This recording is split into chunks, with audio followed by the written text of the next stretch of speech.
কেমন আছেন সবাই? আশা করছি ভালো আছেন। দর্শক, আমাদের পেজ এবং চ্যানেলে আপনাকে স্বাগতম। তো আজকে আমি আমাদের মাস্টার মেকার, মাস্টার মাইন্ড, পরিচালক যাকে বলা হয়, মালিক আফসারী সম্পর্কে কিছু কথা আপনাদের সাথে শেয়ার করব। এই মালিক আফসারী নিঃসন্দেহে একজন ভালো মানুষ এবং মালিক আফসারী নিঃসন্দেহে একজন ভালো পরিচালক বলতে পারেন, ভালো প্রযোজক বলতে পারেন।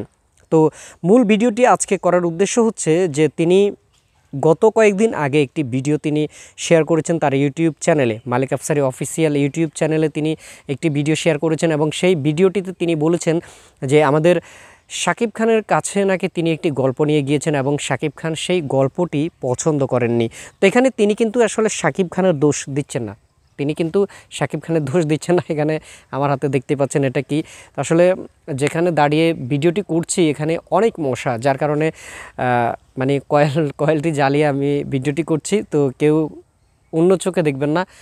তো আপনার মালিক আফসারী তার সম্পর্কে যদি বলি, তিনি সুন্দর একটি কথা বলেছেন যে আমাদের শাকিব খানের কাছে তিনি গল্পটি নিয়ে গিয়েছেন এবং শাকিব খান গল্পটি পছন্দ করেননি। হয়তো বা শাকিব খানের পছন্দ মতো তিনি গল্পটি তৈরি করতে পারেননি, এটা কিন্তু তিনি নিজের ভুল নিজেই স্বীকার করেছেন। বা শাকিব খান এখন বর্তমানে যেই গল্পগুলো নিয়ে কাজ করতে চান, হয়তো বা সেই ধরনের গল্প তিনি শাকিব খানের জন্য তৈরি করতে পারেননি। মালিক আফসারী তিনি বলেছেন এবং তিনি বলেছেন যে শাকিব খান আমাকে সময় দিতে পারেননি বা সিনেমার জন্য সময় দিতে পারেননি বা শাকিব খানকে আমি পাইনি। তো এখানে একটি কথা আছে যে শাকিব খানকে আমি পাইনি মানে অনেক সাকিবিয়ানরা হয়তো বা ভাববে যে শাকিব খান মালিক আফসারীর সিনেমা করছেন না। আমি আবারও বলছি, মালিক আফসারী তার লাইফে যতগুলো সিনেমা করেছে এখন পর্যন্ত প্রচুর সিনেমা তার সুপারহিট হয়েছে। আমি যদি বলি কাজী হায়াতের পরের যে অবস্থান যদি কোনো পরিচালকের আমি বলি, সেটা হচ্ছে মালিক আফসারী।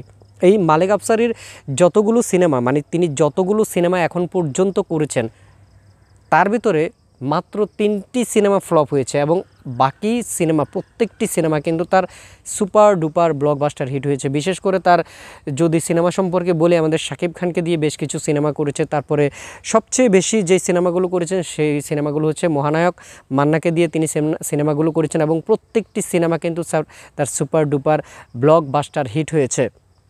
তো তার ইউটিউব চ্যানেলে যেই ভিডিওগুলো তিনি আপলোড করেন বা ভিডিওগুলো তিনি ছাড়েন, এই ভিডিওগুলো বেশিরভাগ কিন্তু সাকিবিয়ানরা দেখেন। হয়তোবা শাকিব খানকে উদ্দেশ্য করে তিনি এই কথাটি বলছেন যে শাকিব খান আমাকে সময় দিতে পারেননি বা গল্পটি পছন্দ হয়নি। তো এখানে মালিক আফসারী কিন্তু এভাবে কথাগুলো কিন্তু এভাবে বলা উচিত হয়নি।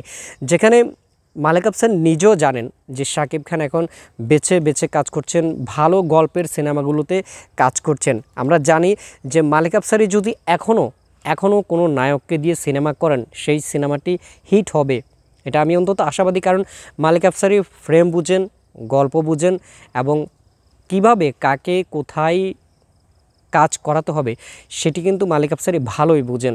তো মালিক আফসারী চাইলে কিন্তু ভালো কিছু এখনও করতে পারেন।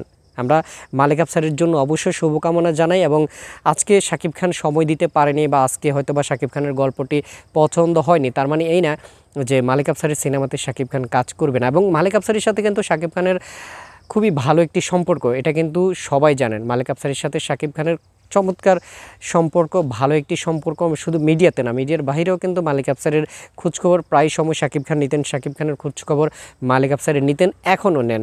তো আমরা চাইবো যে মালিক আফসারের হয়ে শাকিব খান একটি সিনেমা করুক, মালিক আফসারী ঠিক সেভাবে একটি গল্প তৈরি করুক, যেই গল্পটি যেমন হতে পারে তুফানের মতো, যেই গল্পটি হতে পারে প্রিয়তমার মতো, যেই গল্পটি হতে পারে মালিক আফসারীর তৈরি করা পাসওয়ার্ড সিনেমার মতো, যেই গল্পটি হতে পারে রাজকুমারের মতো, ঠিক এই ধরনের একটি গল্প মালিক আফসারী তৈরি করুক, মালিক আফসারীর সিনেমাটি শাকিব খান করুক, আমরা সবাই চাই।